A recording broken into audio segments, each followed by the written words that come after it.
Yo, hey guys, how's it going? Dave Wobble here, welcome to FTD Facts. I hope you guys are having an awesome day today. Now, alright, you've already seen the title, you know today we're going to be talking about Luke Cage, the new show that is on Netflix. And I gotta ask, are you guys fans of it? If you guys like the show, hit that like button. And I also really want to know, what do you like most about the show so far?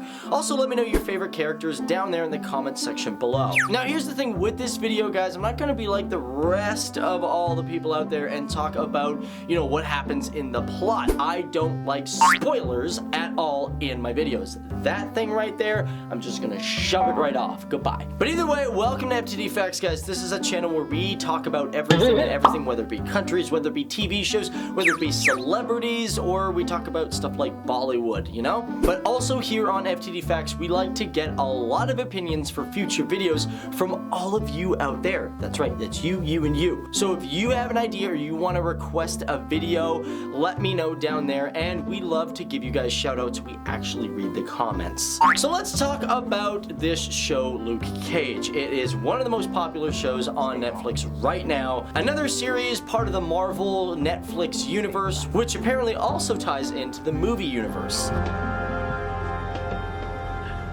Now, first of all, let me just get this out of the way, because what makes Luke Cage different from other shows, well, besides the characters, this is the first Marvel show where they've allowed the N-word to be used in the series. This is because writers and, of course, the show creator and producer Chio Hadari Cocker, he has such great faith with Marvel and the source material that he's like, no, we're gonna do it. It's gotta be done. It's, you know, it's happening. And I guess that's why it has a rating of PG-16+, which I've never seen PG-16+. That's a new one for me.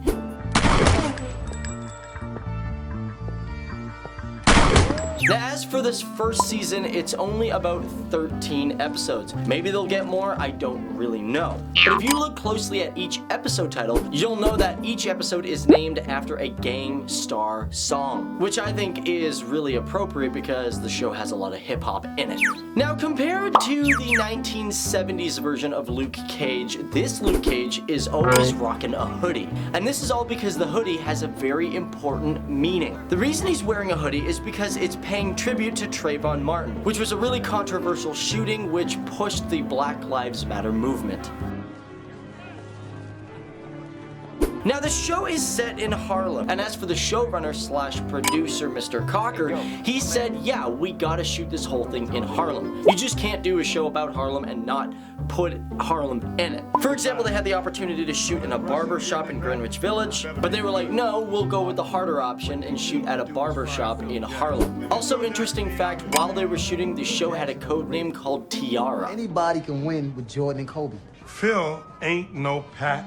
Now, although I said that every episode is named after a Gang Starr song, the music in the show is really good, but it was carefully conducted by Adrian Young and Ali Shaheed Muhammad. Now, not only did they want a hip-hop feel for the show, but when they turned to the classical sort of orchestra stuff, they said for each episode they wanted to treat it as if it was its own album, basically making 13 albums for the show. Now, as for the material itself, they were inspired by groups like A Tribe Called Quest, the Wu-Tang Clan, but as for the classical side, they were inspired by Ennio Morricone, who did all those like spaghetti westerns. He's a really good composer. Also, currently there is a plan to release the whole soundtrack on vinyl. Now, all you huge Marvel fans, you guys already know that Luke Cage comes from Jessica Jones.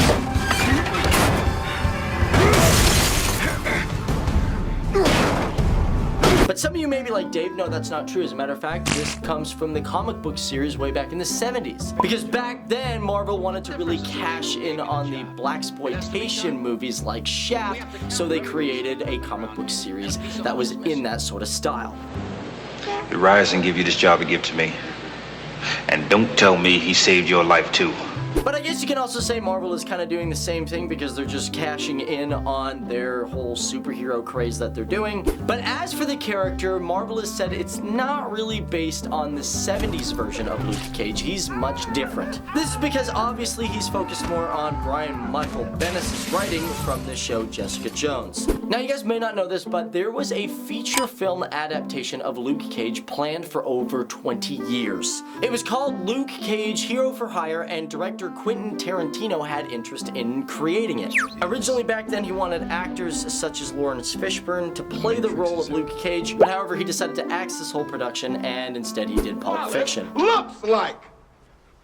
What? Say what again? Say what again? I dare you. Last but not least, guys, let's talk about numbers. Well, it's one of the most popular shows on Netflix, but how much does the show cost? Well, here's the thing. The numbers aren't exactly 100%, but we can get a good guess. Back in 2014, when the show was in pre-production, it was estimated that the future of Marvel's Netflix series would cost $200 million. And that was for 60 episodes. And when I say series, I don't mean just Luke Cage. As a matter of fact, that was $200 million for 5 different series. Now those series are Luke Cage, Jessica Jones, Iron Fist, Daredevil, and let's not forget where this entire universe is leading towards, the Defenders series. Now although it's costing them $200 million, the other reason why they shot in New York is because they got a $4 million tax break. But with putting all that together and having about 13 episodes each season, it looks about that every episode costs about $3.3 million.